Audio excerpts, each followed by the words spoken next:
कवि हैं वो लिखते हैं, और उसमें पूरा बुंदेलखंड का सार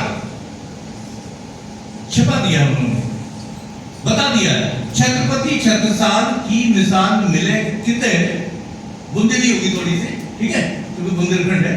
छत्रपति छत्रसाल की मिसाल मिले किते, दुष्ट दर्द दर की धरा है जो बुंदेलखंड। दानवीर वीर सिंह देव की तुलासी भाती, वासुदेव न्याय मुखरा है जो बुंदेलखंड। धर्मवीर हरदौल मधुकर साहित्य की जन्मभूमि पावन धरा है जो बुंदेलखंड। और तुलसी के नंदन ने चंदन की सौहेत है, भारत का तुलसी घरा है जो बुंदेलखंड। शुरुआत कहां से होती है बुंदेलखंड की?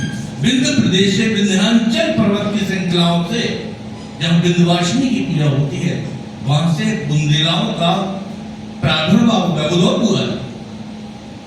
कहते हैं कि बुंद बुंद जहां माई की रक्त बहे तो वो आगे बढ़ गई। अब अलग प्रकार की किंवदंतियां हैं, लेकिन मूल में जाए तो रुद्र प्रताप बुंदेला, बच्चन सिंह बुंदेला मूर्छा आके रुकते हैं। लेकिन उससे पहले ये बुंदेलखंड का कई प्रकार के नाम आए। जिहोती प्रदेश रहा, जिहोती ब्राह्मणों का ये पूरा वर्चस्व था, उनका राज्य था। फिर गढ़कुंडार की राजधानी बनी और खंगार जाति, खंगार जो वंश था वो स्थापित हुआ, और उसके बाद बुंदेला। लेकिन बुंदेलखंड बुंदेलाओं के कारण ही प्रसिद्ध हुआ। मैंने ये जो छंद पढ़ा उसमें छंद में 4 चीजें आती हैं, और वो आती हैं धार्मिकता, बलिदान, त्याग और वीरता। ये अगर 4 चीजें अगर हम समझ रहे हैं तो समझ लो हमने बुंदेलखंड देख का दर्शन कर लिया है। ये आपके जीवन में इसलिए आवश्यक है क्योंकि जब भी हम बुंदेलखंड को देखें तो 4 चीजें ही हैं यहाँ और कुछ नहीं है। धर्म, धार्मिकता, राजा मधुकर साय की रानी कुंवरी गणेश, अवधपुरी से ओरछा लाई अवध नरेश, ये धर्म है।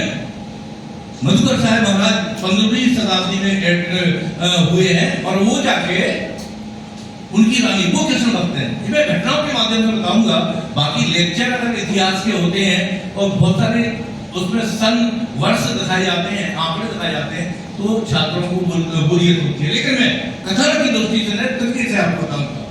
महाराज मधुकर साहब कृष्ण भक्त और महारानी गणेश कुंवरी राम भक्त। तो क्या होता है हमारे उनके घर में एक मूर्ति रखी है। मधुकर साहब जी आए, उन्होंने उनको बंसी पहना दी, बांसुरी पकड़ा दी मुंह पर। थोड़ी देर में स्नान करके महारानी गणेश कुंवर आई, उन्होंने धनुष मार दे दिए। अरे ये तो विवाद चलता ही रहा। एक दिन उन्होंने कहा मधुकर साहब ने, सुनो महारानी जी, मैं लाया था भगवान कृष्ण की मूर्ति, आप एक काम करो, अपने राजा से, राम राजा से प्रेम है राम जी से, तो ओरछा से क्यों नहीं लाती? ये बात गणेश कुंवरी के दिमाग में बैठ गई। उन्होंने कहा ठीक है, अब मैं अयोध्या से ही राम राजा लाएंगे और राम जी को लाएंगे, नहीं तो प्राण त्याग देंगे। ये संकल्प लेके रानी गणेश कुंवरी अयोध्या गई। वहां से सरयू में स्नान करते वक्त भगवान की प्रतिमा, राम जी की प्रतिमा, और वही बैठी हुई वहां प्रकट होती है। ये वैज्ञानिक लोग नहीं मानेंगे, इसको दूसरी दृष्टि से देखें। उस समय मुगल शासक बहुत हावी थे पूरे भारत पर, भारत के क्षेत्रों में मूर्तियां तोड़ रहे थे। तो ये योजनाबद्ध तरीके से इस राम राजा की पवित्र भूमि, जन्मभूमि की मूर्ति वहां से इस प्रकार विस्थापित करने के लिए एक परियोजना, योजना भी एक इसका दृष्टिकोण सकता है। इसको ऐसे भी मान सकते हैं। लेकिन धार्मिक रूप से महारानी गणेश कुंवरी जैसे ही उसमें डूबने लगी, गोता देने लगी, डुबकी लेने लगी, और उनकी गोदी में राम लड़ा गए। और वो धीरे धीरे, कहते हैं कि पुखन हर माह में जो पुख का महीना होता है, अरे भैया पहले बस नहीं थी, ट्रेन नहीं थी, तो रथ से तो आएंगे वो, तो रथ से आए तो पुखों में चलते थे। अच्छे नक्कस में वो रुकती थी और वहां लाइन, और यहाँ से ओरछा का राम राजा का मंदिर बनवा दिया। ये एक और कहानी कथानक उससे जुड़ा हुआ है, मैं बताना चाहता हूँ कि रानी पर को सपना आया कि मैं आऊंगा तो राम जी बोले, लेकिन शर्त पर कि मुझे जहां बिठा दोगी मैं वहीं बैठ के रह जाऊंगा। अब रानी ने महल बनवाया। आप कभी ओरछा जाए तो बहुत सारा बड़ा मंदिर बना हुआ ऋषि नारायण जी का, जाके रानी ने कहा क्या करें, ओली में कब तक रखेंगे? तो उस बाहरी मूर्ति आपने देखी हो, तो वो मूर्ति वो अपने रसोई में रख देती है। बोले रसोई तो रसोई होती है, राम जी प्रसाद पाएंगे, लेकिन वो वहीं बैठे रह जाते हैं, नहीं उठते।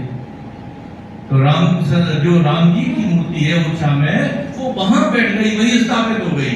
ये धार्मिक भाव से ये घटनाक्रम है। और फिर वहां आज देखिए रामलला सरकार की जय जयकार है पूरे भारत में। तो धार्मिक रूप से यहाँ जब भगवान कृष्ण के अनुयायी बंधुवर्षाय बने और रानी राम जानकी, तो दोनों प्रकार से कृष्ण और राम के मंदिर पूरे बुंदेलखंड में, चाहे दतिया स्टेट हो, आपका बिजना की जागीर हो, जहां भी स्टेट्स हैं वहां राम और कृष्ण के मंदिर बुंदेलाओं ने बनवाए। और दूसरे फिर आती है बलिदान। बलिदान क्या है? महाराज वीर सिंह जो मधुवर के लड़के हुए, ऐसा निर्णय आज कोई नहीं कर सकता। आज देख रहे हैं भारतीय राजनीति में सब अपने बच्चों को बढ़ाते हैं, लेकिन वो कहां होता है, वो जब क्या होता है, क्या बलिदान देते हैं? बागराज एक उनका लड़का था, 11 लड़के थे वीर सिंह जो महाराज के। तो वो 11 लड़कों में एक लड़का बड़ा चंचल था, सारे कुकर्म जो होते हैं युवाओं में सब में नहीं, जो नकारात्मक सोच के होते हैं सब थे। एक दिन वो शिकार पर गया बागराज, ओरछा नरेश का लड़का, काफी सेना उसके साथ, आगे जाके हिरण के पीछे पड़ जाता है। तो हिरण जाके कहीं छिप जाता है, तो अब वो कहता है अपने सिपाहियों से, भाई हिरण चाहिए मुझे, कहाँ मिलेगा? तो आगे चलते हैं तो साधु की एक कोठरी थी, वहां 2 साधु थे, गुरु का चेला। उन्होंने पूछा क्यों संत, क्यों बाबा यहाँ हिरण जाते हुए देखा? तो वो तो साधु थे, लेक्चर देने, हिरण मारना अपराध है, पशु मारना अपराध है, पशु की हत्या करना अपराध है। उन्होंने कहा बाबा ने मैं तुम्हारे